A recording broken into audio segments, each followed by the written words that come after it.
So you have been appreciating General Amjad, who was the first chairman of NAB, and he actually did a credible job, but he was no more because President Musharraf had to compromise for his longer and longer stay. So do you know anything about the current chairman, NAB? I have no reason to know anything about the current chairman because my lawyers have been dealing with lawyers of NAB.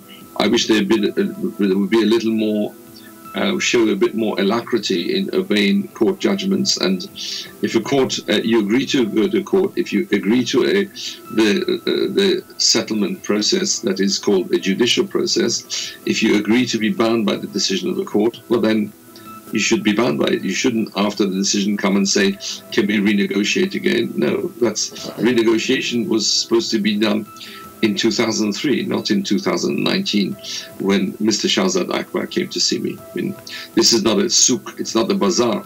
It's called the rule of law. And the rule of law means you obey court orders. And so I have had no encounters with the current chairman of NAB, and I have no reason to believe that they're not serious in carrying out the orders of the government of Pakistan. I hope they are. I wish they'd shown a bit more alacrity so we wouldn't have had to go and seize Pakistani government assets, but maybe things are going to change from now. I know not. I remain an irrepressible optimist, and I certainly see some positive signs emerging from the government of Imran Khan in its efforts to fight corruption. So the time will tell, let's put it this way. Right. Sir, if I'm not wrong, Sharif family at some point of time wanted to bribe you actually to stop pushing their cases. But obviously you refused. So can you please tell us who actually contacted you from Sharif's side and what offer did they make? Well, I've discussed this several times. It's been written about it. A gentleman called Anjum Dar approached us, and he had considerable evidence that he had very close and proximate relationship with Nawaz Sharif, and he came. That's the only reason why we saw him. And we said we're not prepared to take money and go away. We want it to be done through a court process, and it's got to be done legally.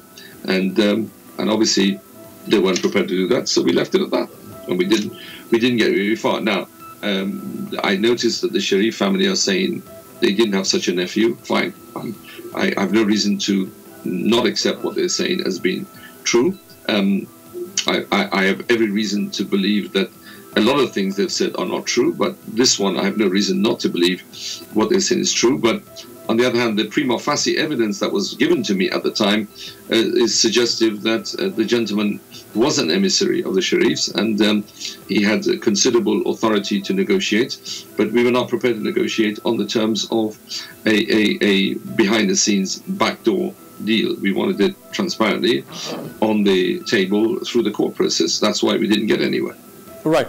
So when Nawaz Sharif's party was in power 2.5 years ago, at some point you shared with that government some details of an account in which $1 billion were transferred from Saudi Arabia in 2016 perhaps. The government of Pakistan did not pay any heed to your information. So can you please share some details here with the people of Pakistan so that they may put pressure on the present government to do the needful? I mean, we gave the information. It's on the record. My lawyers wrote.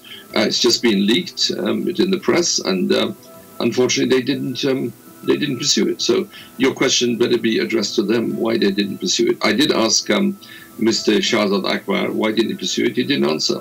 I asked him about the effort to suborn me in London, and he didn't answer. He was only interested, like a carpet dealer, in negotiating discount. Save a couple of million, but let $1 billion go. What kind of fool does that? You know. Anyway, unfortunately, as I said, I have to go. And thank you very much for your time. Unless you want to ask a very last question. My last question to you is, sir, that the Prime Minister Imran Khan actually he had come in power with the same slogans and promises of accountability the way Pervez Musharraf had come in power in 1999. But so far, in the last 2.5 years of Imran Khan's tenure, none of the crooks is convicted. And not even a single plundered money is recovered. So how do you rate the accountability drive of Prime Minister Imran Khan? Is he going into right direction, or will he be able to ensure conviction and the recovery of stolen wealth? Well, obviously I don't have a crystal ball. I can't predict the future. What I can say is that he's got a very hard job ahead of him. Pakistan is a minefield, and the mines are laid by the corrupt and by the thieves who've grown roots over the last 70-odd years.